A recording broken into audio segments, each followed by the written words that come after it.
evening, ladies and gentlemen, and welcome to another episode of Paint Desk Rumblings. Starting with me making a little mistake here on the miniature I'm painting, but I can clean that up real fast. So again, welcome. Tonight it's only me again. I've for quite a long while now actually I've had guests on pretty much every show, and last time I even had two. And to be fair, it is a bit exhausting to get a hold of guests and make all of that work, and yeah, it's a bit more work basically. So I wanted to do something more simple this week.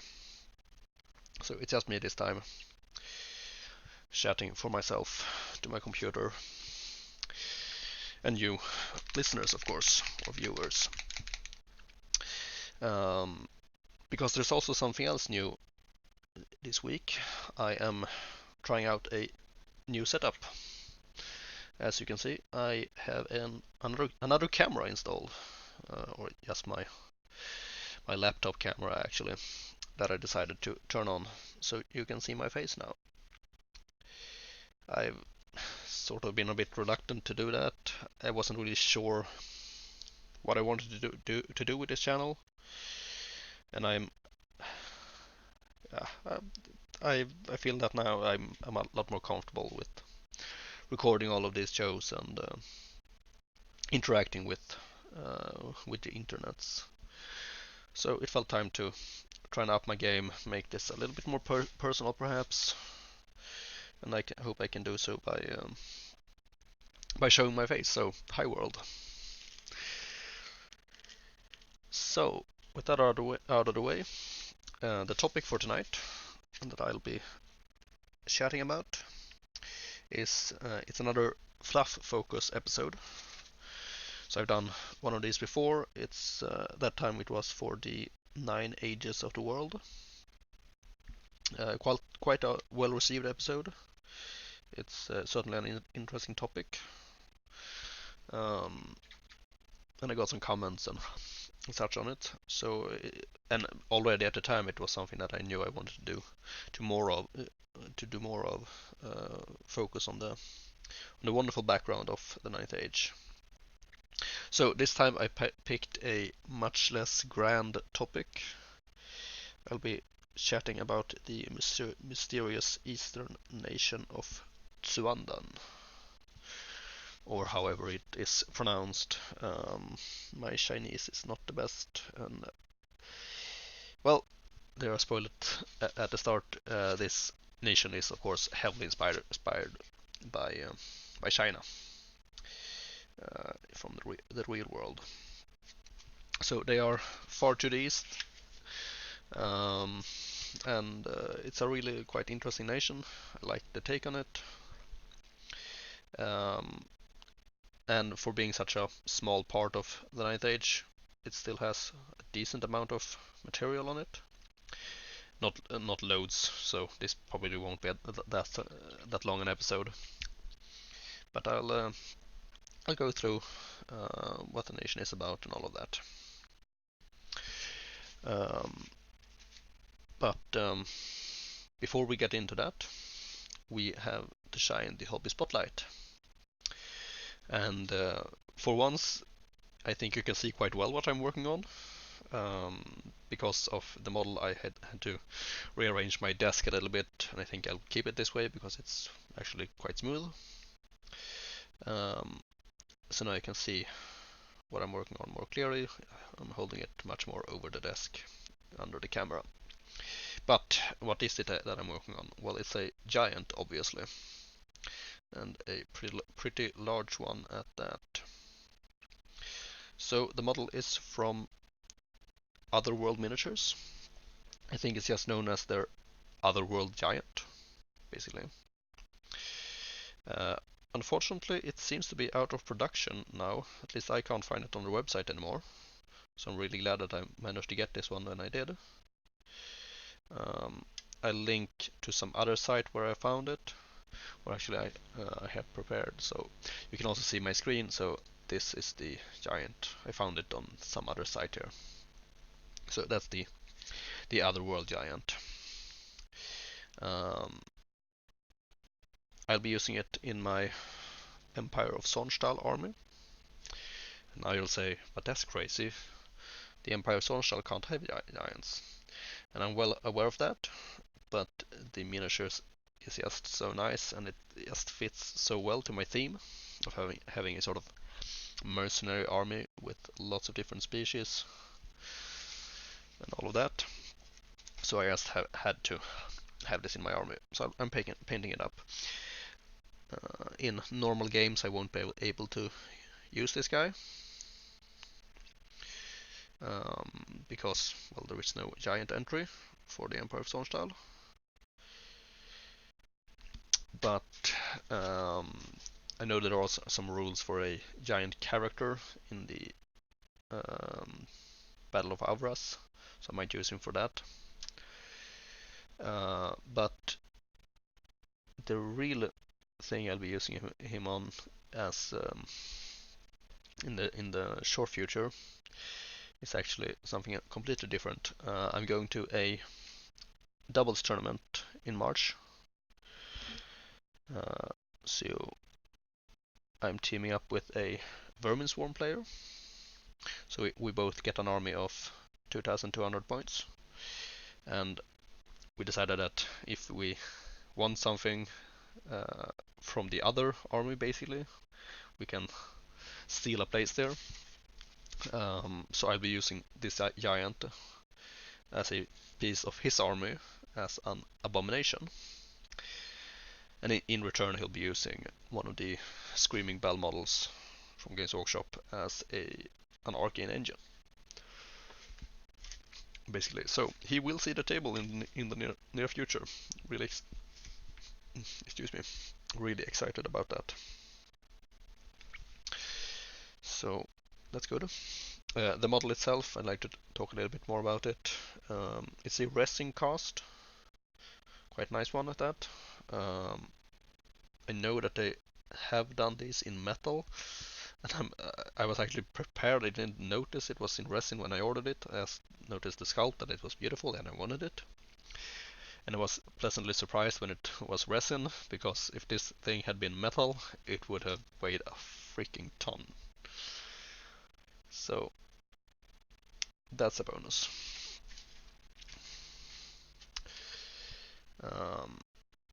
As I said, the sculpt is really quite beautiful. It's a lot of detail and a lot of detail, but it's not that small, so you can really toy around with different techniques and all that, which I enjoy. And I really plan to take advantage of that. He has these clothes on him, and I imagine that the Empire supplied him with a uniform, basically, and of yellow and red and black, mostly yellow and red. And then they needed to throw in some extra bits and pieces here, repair it maybe sometimes. So there will be some other bits and pieces here and there where I will try out some different techniques. I want to try adding some texture to a few of them, and yeah, neat things like that, basically. Some free hands and stuff. And also he has a lot of large skin surfaces, so I can really toy around with those, adding veins and stress marks and all of that. Skin is something that I really want to practice on, because it's an interesting thing to paint. You can really work with a lot of different colors and things like that. Might add some tattoos to him too. I haven't done that in a long while. So yeah, looking forward to that. I'll show you his little face too, because that too is a pretty nice sculpt. So this is his face. You can see it there or there. I don't know which is clearer. So he's gonna have a big red beard, basically. So that's on my desk. As always, if you are painting something while listening to this, I would love to hear what it is. this is, after all, the purpose of the show, to fight the war against the Grey and get some miniatures painted. So please put that into the comments below. But we will move on to the news, I suppose. So the first piece of news that I have is a new rules release from the Ninth Age. They released an update for the Demon Legions army book. So that book is still in beta. So they released an update where they changed a few things around. Always interesting to see and read. A few point balances. I think people were surprised by how little they balanced it using points. I think they wanted to keep it to a minimum, not do not mess with every parameter at once. But it did a few rule changes.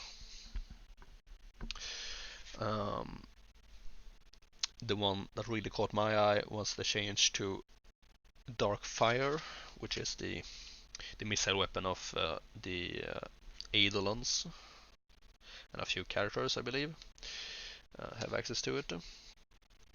So previously, well, the special thing about this shooting weapon is that when you roll armor save rolls of 2 and 3 are always failed, and they increase that now to 2s, 3s, and 4s. So basically, having a lot of armor is not worth anything against this unit, but having a little armor, having a lot of armor means you have a little armor, but it doesn't affect having a little armor. So basically everything has a 5 up or worse save against it. So they're pretty good at taking out knights. I think this change is good, because previously I heard that you use it at some knights and you think, oh yeah, I'm gonna practically ignore the armor save, but you turn it into a 4+, and that's still decent, so you don't do any more that much damage. Now you turn it into a 5+, and then suddenly it starts to really hurt, I think. So I think that's good. However, they also changed the range from 24 inches to 18, so they are a bit more short range now, which I think is fair. With increased power, they often reduce the range as a way to balance it.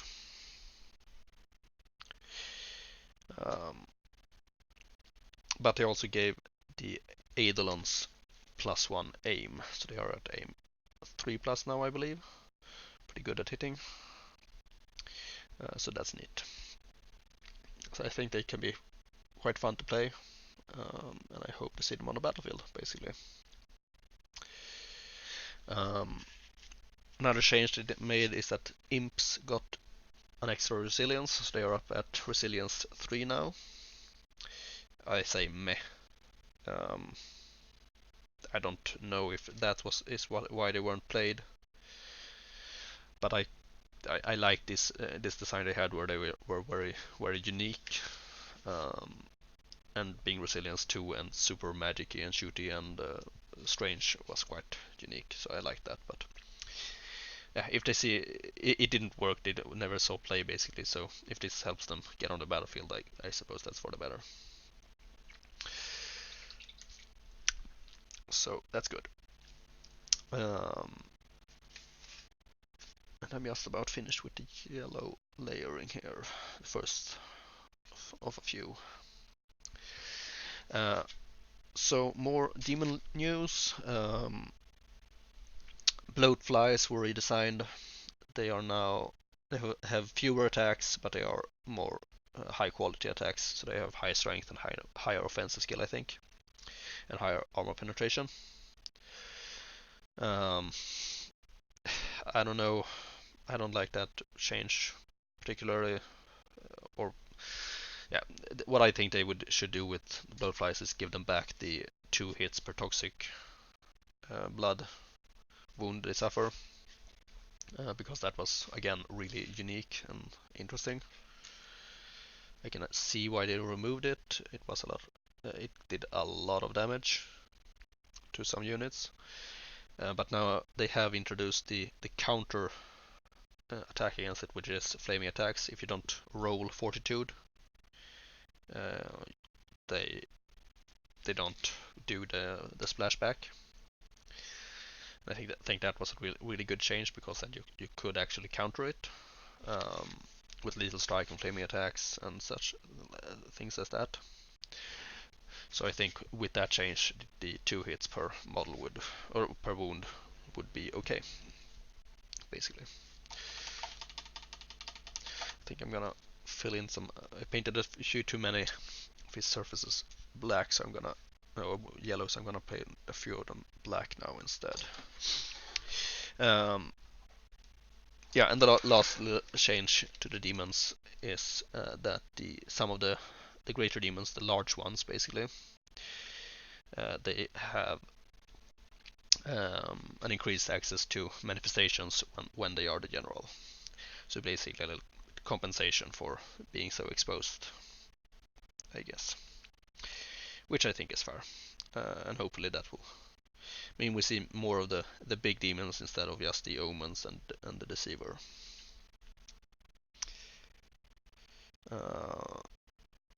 So overall, I'm looking forward to seeing how these new demons behave on the battlefield. I think it's a good change. So that's nice. More news from the project itself. They have announced that they are changing the version numbering system of all their documents. I'll be honest, I haven't looked into this that much, but I think it's a good change nonetheless.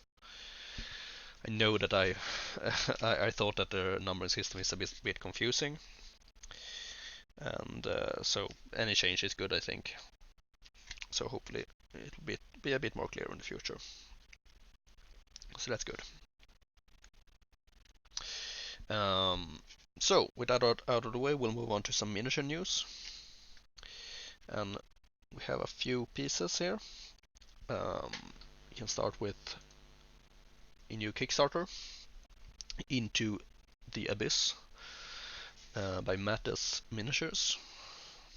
I don't know if he's done any other Kickstarters or such. I don't think so. I think it's fairly new to the business. But he's doing a Kickstarter for some really sweet looking warrior models, for warriors suitable for warriors of the dark gods. But there's also some dwarves and a barbarian witch in there as well. Could maybe be used for Sylvanels in addition to warriors of the dark gods. The witch. I think I can scroll down. Let's see here. These are the warriors and that's the witch. So yeah, some cool stuff. I'm thinking about backing it just to get some warriors. I've long been tempted to start a force of those, and I probably start by making a warband for skirmish, and those models look perfect for that. So a fair bit tempted, basically. Next, I'll mention that Norba Miniatures, they are continuing to pump out new foot human sculpts for both Kingdom of Equitaine, as we can see here. I think these guys are really new. Loading. And a few others. This one is completely clogged up. Let me see, I have a toothpick here somewhere. No. That worked alright.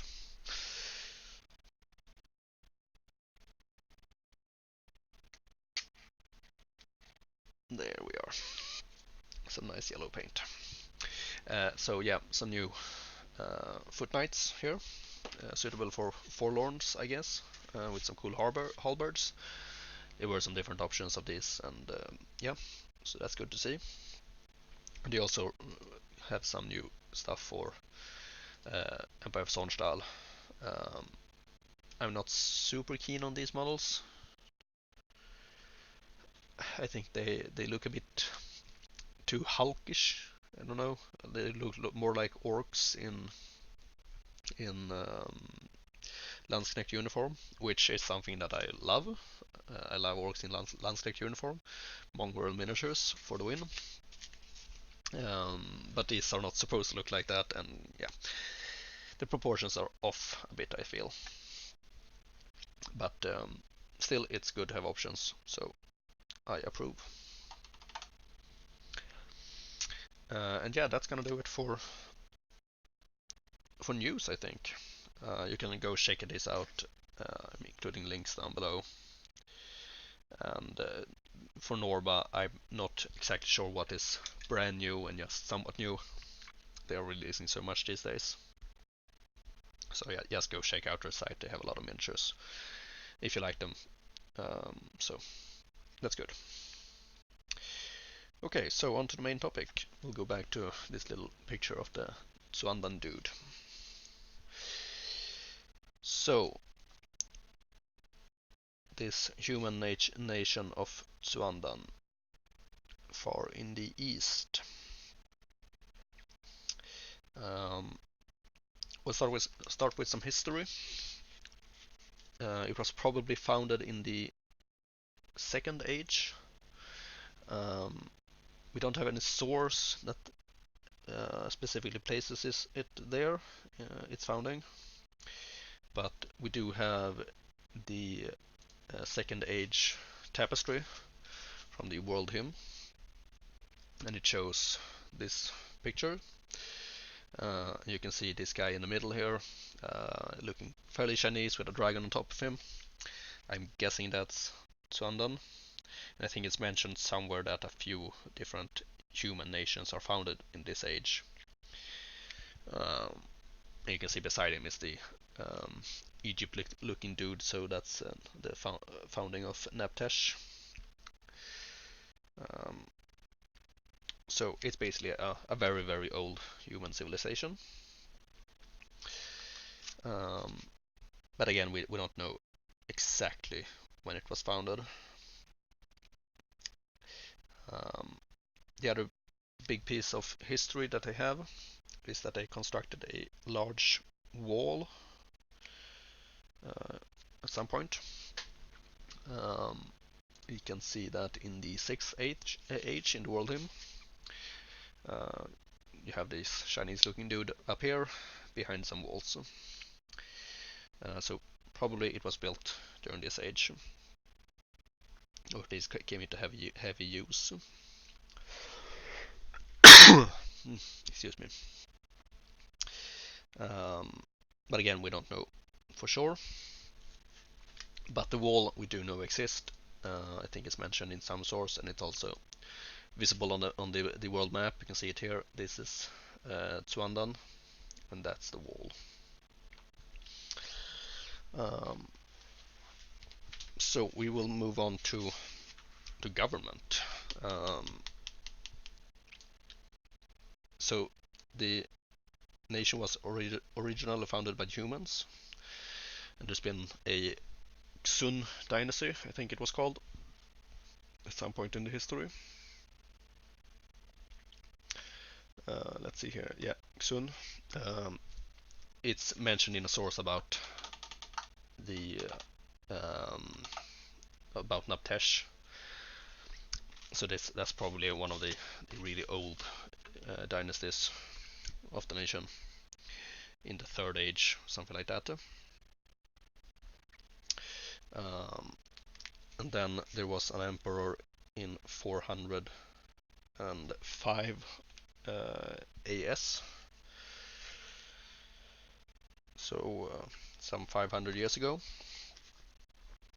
named Emperor Hansu.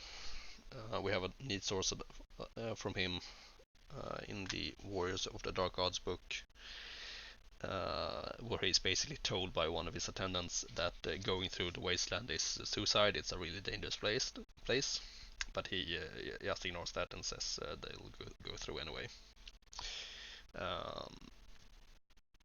So yeah, that's that. However, the current ruler of Tsuandan is Gonglu, the Dragon Emperor, and apparently the official statement from Tsuandan is that Gonglu is literally a dragon. So this human nation is supposedly ruled by a dragon.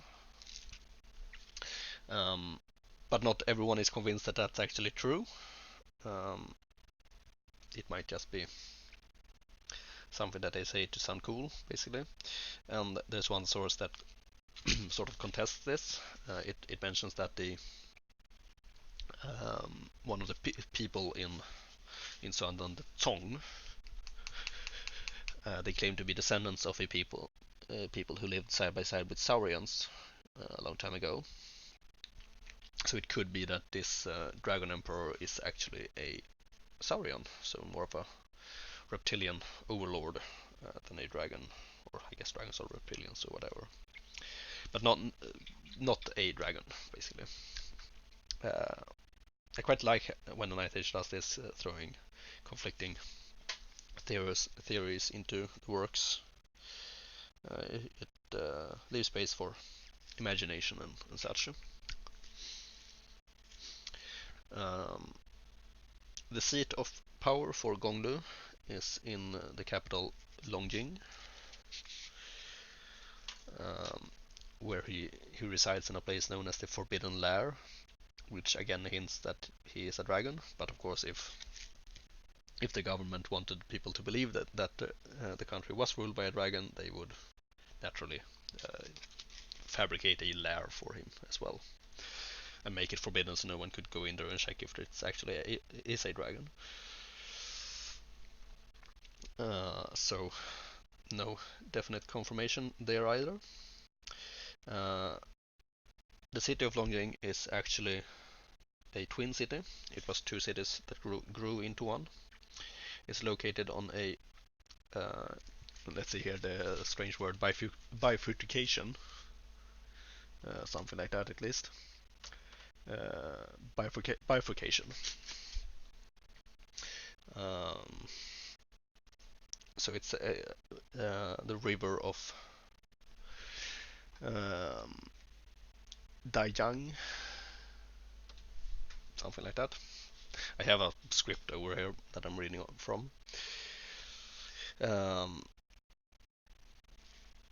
so the river of Daiyang is split into two rivers, which is it's a natural phenomenon. It happens in nature, but it's quite rare. And the city is built around this split. And one part of the city, Sangwei, which is located on in the wedge in the middle part of the split, basically. That's the um, it was once a separate city, but it was assimilated into Longjing, which was on the northern banks of the river.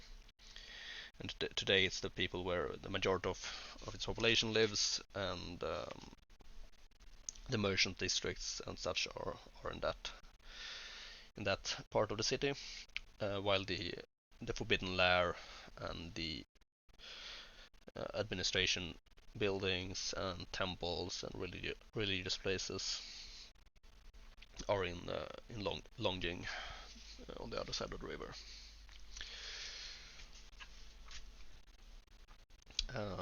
And this Sangwei, the poorer districts, um, it's gotten its name. It means fish tail, supposedly, from its shape, basically. Uh, yeah. Um, yeah. Uh, Tsuandan have sort of an inquisition, it seems. There's a really neat story. I think it's in the Ninth Scroll issue 8 or something like that. Murder on the Sunrise Express. So it's a story of one of this an investigator from Tsuandan who is investigating a murder on the Sunrise Express, which is their name for the steel road of the Infernal Dwarves.